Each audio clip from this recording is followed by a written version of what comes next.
Brought to you by the Dark Lord himself, Queasy Ali.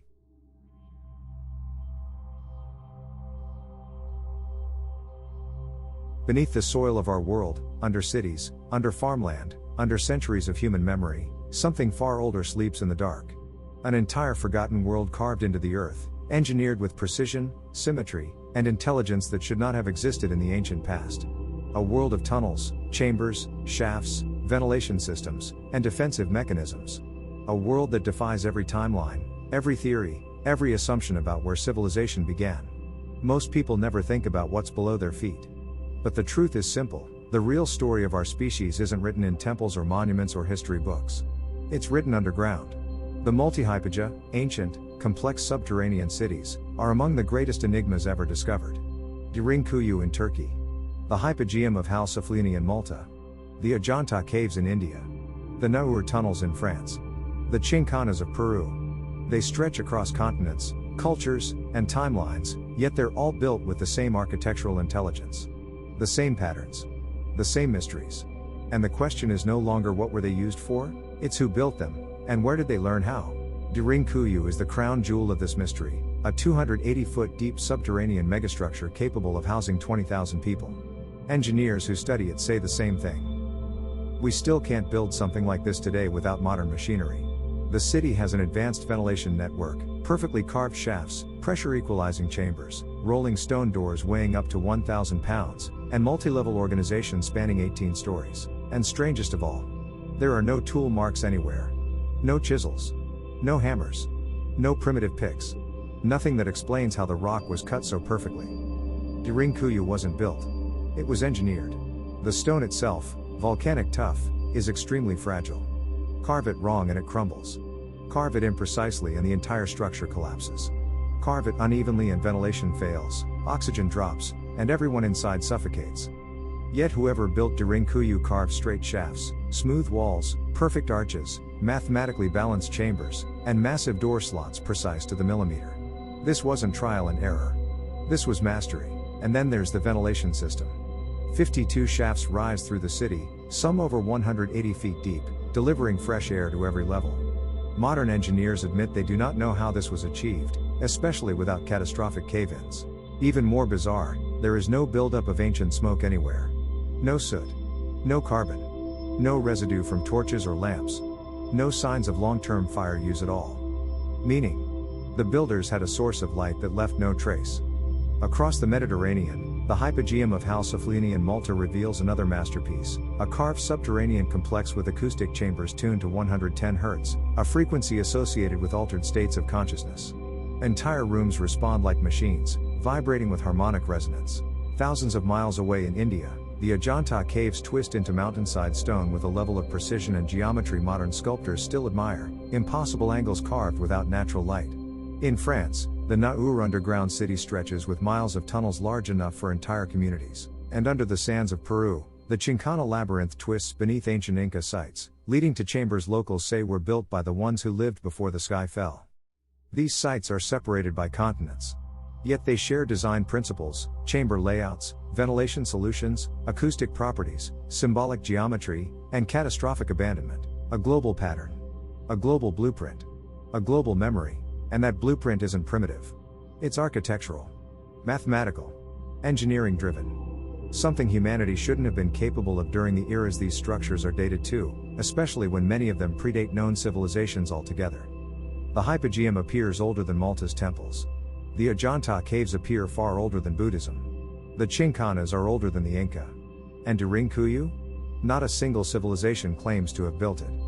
Hittites didn't. Phrygians didn't. Romans didn't. Byzantines didn't. Ottomans didn't. Everyone inherited it. No one created it. Archaeologists like to avoid this part. Because once you admit Derinkuyu predates all known cultures in the region, you admit someone else, some lost civilization, had the knowledge to engineer megastructures long before history says civilization even existed. The last time the world had a civilization advanced enough to build global projects was before the Younger Dryas, the great planetary catastrophe around 12,800 years ago. A comet impact. Global wildfires. Atmospheric superheating. Glacial melt. Floods that reshaped continents. A 1,300-year cold period. Species extinctions. a near erasure of humanity. And when you map the timeline, Durinkuyu's oldest layers fit perfectly. This wasn't a medieval refuge. It was a survival bunker. Imagine you are a member of an advanced Ice Age civilization. You see the sky burn. You see the oceans rise. You feel the shockwave roll across continents.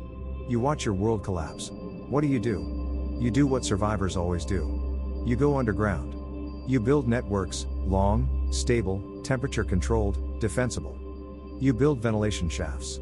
You build food storage. You build wells. You build escape routes. You build acoustic chambers. You build systems designed to outlast the surface. This wasn't religion. It was survival. The ancient underground world wasn't isolated. Many sites appear connected.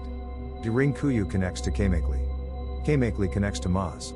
Maz connects to Oskanak. Some tunnels stretch miles beneath Cappadocia. A coordinated underground transit system, not random caves. Malta's hypogeum appears connected to deeper layers that were sealed off by authorities. In Peru, the Chincanas lead toward underground chambers the government blocks access to. In Ecuador, Father Crespi discovered tunnels said to run across the Andes, sealed shortly after his death. In Egypt, deep chambers beneath the Giza Plateau were sealed in the 20th century and remain off-limits. A worldwide subterranean network that governments don't want us exploring. But the mystery isn't just scale. It's technology. Many of these chambers exhibit microwave-like effects on stone, smooth melted surfaces, laser-precise cuts, acoustic signatures matching resonant machinery, consistent global geometry, and complex airway engineering. Some metal spheres found in underground sites in Turkey contain cobalt-iron alloys not normally produced in primitive metallurgy. Some stone surfaces show signs of vitrification, melting by extreme heat. Some tunnels show parallel scorch patterns consistent with directed energy, not chiseling. This wasn't primitive stoneworking. This was technology. And this is where mainstream archaeology becomes uncomfortable, because the evidence points to one of two possibilities: a highly advanced civilization existed before recorded history, or humanity was given technological knowledge by a non-human intelligence. Both explanations destroy the conventional historical timeline, and both explain why subterranean sites appear worldwide, with similar geometry, resonance, and engineering. Ancient cultures speak of the Anunnaki in Mesopotamia, the Nether people in Turkey, the serpent builders in Mesoamerica, the Nagas in India, the Shining Ones in Egypt, and the Star people in Native American cultures. Different continents. Same description. Same message: the knowledge came from the sky. But the truth may be even stranger. What if the underground world wasn't just a reaction to catastrophe, but part of a larger system? What if ancient civilizations built pyramids as energy collectors, obelisks as transmitters, underground cities as regulators, acoustic chambers as resonance nodes, tunnels as conduits, and shafts as pressure channels? A global infrastructure. A planetary technology. A forgotten network. And here's the part that ties everything together. What if the Younger Dryas event, the sudden global cataclysm, wasn't caused only by a comet? What if a civilization broadcasting massive wireless energy across the planet triggered a solar reaction? An interference. A feedback loop. A flare. Tesla believed the Earth could transmit power wirelessly. Ancient structures suggest someone else already did.